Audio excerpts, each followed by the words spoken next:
Item ಯಾವುದೇ ಇರಲಿ try ಮಾಡಿ ಆಚಿ ಚಿಕನ್ ಮಸಾಲಾ. ಹಮ್ಮಗಿ ಬ್ರಿಡ್ಜ್ ಕಮ್ ಬ್ಯಾರೇಜ್ನಿಂದ ನೀರು ರಿಲೀಸ್ ಮಾಡಲಾಗಿದೆ. ತುಂಗಭದ್ರಾ ನದಿಗೆ 62,000 ಕ್ಯೂಸೆಕ್ ನೀರು ಬಿಡುಗಡೆ ಮಾಡಲಾಗಿರುವಂಥದ್ದು. ಗದಗ ಜಿಲ್ಲೆಯ ಮುಂಡರಗಿ ತಾಲೂಕಿನ ಹಮ್ಮಗಿ ಬ್ರಿಡ್ಜ್ ಕಮ್ ಬ್ಯಾರೇಜ್ನಿಂದ ನೀರು ರಿಲೀಸ್ ಮಾಡಲಾಗಿದೆ. ತುಂಗಭದ್ರಾ ನದಿ ಮನಮೋಹಕ ದೃಶ್ಯ ಸೆರೆಯಾಗಿರುವಂಥದ್ದು. 3 ಜಿಲ್ಲೆಗೆ ಕುಡಿಯುವ ನೀರು ಪೂರೈಸುವಂತಹ ಬ್ಯಾರೇಜ್ ಇದು. ತುಂಗ ಜಲಾಶಯದಿಂದ ಈಗ ನೀರು ಹರಿದು ಬರ್ತಾ ಇರುವಂತಹ ದೃಶ್ಯ ಏನಿದೆ ಅದು ಸೆರೆಯಾಗಿರುವಂಥದ್ದು. ಮನಮೋಹಕ ದೃಶ್ಯ ಸೆರೆಯಾಗಿರುವಂಥದ್ದು. 62,000 ಕ್ಯೂಸೆಕ್ ನೀರನ್ನ ಹರಿಸಲಾಗಿರುವಂಥದ್ದು.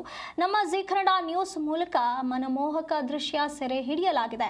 ಜಿ ಕನ್ನಡ ನ್ಯೂಸ್ನಲ್ಲಿ ತುಂಗಭದ್ರಾ ನೀರು ಮೈದುಂಬಿ ಹರಿಯುವಂತಹ ರೋಮಾಂಚಕ ದೃಶ್ಯಗಳು ಲಭ್ಯವಾಗಿರುವಂಥದ್ದು. ನೀರಿನ ಸುಂದರ ನೋಟವನ್ನ ಆಲಿಸಲು ಎಷ್ಟು ಸಾಧ್ಯವೋ ಅಷ್ಟು ನಮ್ಮಿಂದ ಸಹಕಾರ ನೀಡಲಾಗ್ತಾ ಇರುವಂಥದ್ದು. ಮಲೆನಾಡಿನಲ್ಲಿ ಮಳೆಯ ಅಬ್ಬರ ಜೋರಾಗಿದೆ. ಉತ್ತರ ಕರ್ನಾಟಕದಲ್ಲಿ ಬರದ ಛಾಯೆ ಉಂಟಾಗಿರುವಂಥದ್ದು.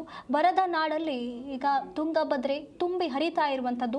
ಗದಗ, ವಿಜಯನಗರ, ಕೊಪ್ಪಳದ ಕೆಲ ಭಾಗಕ್ಕೆ 3 ಜಿಲ್ಲೆಗೆ ಕುಡಿಯುವ ನೀರು ಈ ಒಂದು ಬ್ಯಾರೇಜ್ನ ಮೂಲಕ ಪೂರೈಸಲಾಗುತ್ತೆ.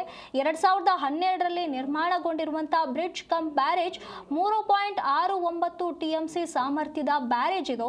ಸದ್ಯ 2 ಟಿಎಂಸಿ ಮಾತ್ರ ಸಂಗ್ರಹಿಸಲು ಇಲಾಖೆ ಮುಂದಾಗಿರುವಂಥದ್ದು.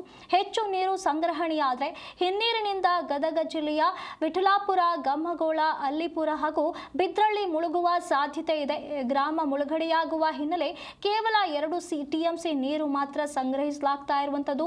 ಈಗ ಈ ಒಂದು ಬ್ಯಾರೇಜ್ನಿಂದ ನೀರು ರಿಲೀಸ್ ಆಗಿರುವಂಥ ಮನಮೋಹಕ ದೃಶ್ಯ ಸೆರೆಯಾಗಿರುವಂಥದ್ದು. ತುಂಗಭದ್ರಾ ನದಿಗೆ ಒಟ್ಟು 62,000 ಕ್ಯೂಸೆಕ್ ನೀರು ರಿಲೀಸ್ ಆಗಿರುವಂಥದ್ದು. ಗದಗ ಜಿಲ್ಲೆಯ ಮುಂಡರಗಿ ತಾಲೂಕಿನ ಹಮ್ಮಗಿ ಬ್ರಿಡ್ಜ್ ಕಮ್ ಬ್ಯಾರೇಜ್ನಿಂದ ನೀರು ರಿಲೀಸ್ ಆಗಿರುವಂತಹ ದೃಶ್ಯ ಇದು. ಇಂಥದ್ದೊಂದು ಮನಮೋಹಕ ದೃಶ್ಯವನ್ನ ಸೆರೆ ಹಿಡಿಯಲಾಗಿದೆ. ಈ ಒಂದು ಬ್ಯಾರೇಜ್ನಿಂದ ಒಟ್ಟು 3 ಜಿಲ್ಲೆಗಳಿಗೆ ನೀರು ಪೂರೈಸಲಾಗುತ್ತದೆ.